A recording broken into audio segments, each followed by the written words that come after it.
ভেঙে পড়ল সেনা বিমান। মধ্যপ্রদেশের শিবপুরীতে বিমান দুর্ঘটনা, আর ক্ষেতের মধ্যে ভেঙে পড়ে সেনার বিমান। দুর্ঘটনায় আহত বিমানের পাইলট। দুর্ঘটনাগ্রস্ত মিরাজ বিমান বলেই জানা গিয়েছে বায়ুসেনার তরফে।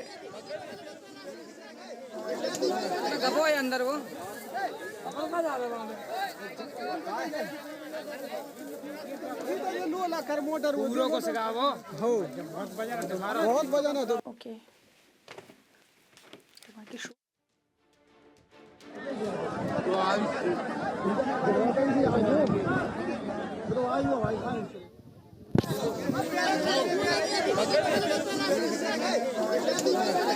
अंदर वो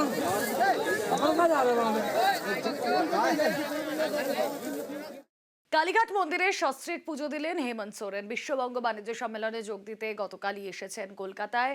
ঝাড়খণ্ডের মুখ্যমন্ত্রী পৌঁছে গিয়েছিলেন আজ কালীঘাট মন্দিরে, আর আজ কালীঘাটে কালী মন্দিরে পুজো দিলেন তিনি। গতকালই বিজিবিএস এর প্রথম দিন উপস্থিত ছিলেন মঞ্চে হেমন্ত সোরেন, ঝাড়খণ্ডের মুখ্যমন্ত্রী।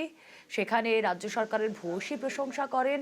শিল্পবান্ধব পরিবেশ তৈরি হয়েছে পশ্চিমবঙ্গে, কথাও তার বক্তব্যে তুলে ধরেছিলেন হেমন্ত সোরেন। আর তারপর আজ চলে যান কালীঘাট মন্দিরে, কালী মন্দিরে পুজো দিতে যান সস্ত্রীক হেমন্ত সোরেন। সেই ছবি আপনাদেরকে দেখাচ্ছি।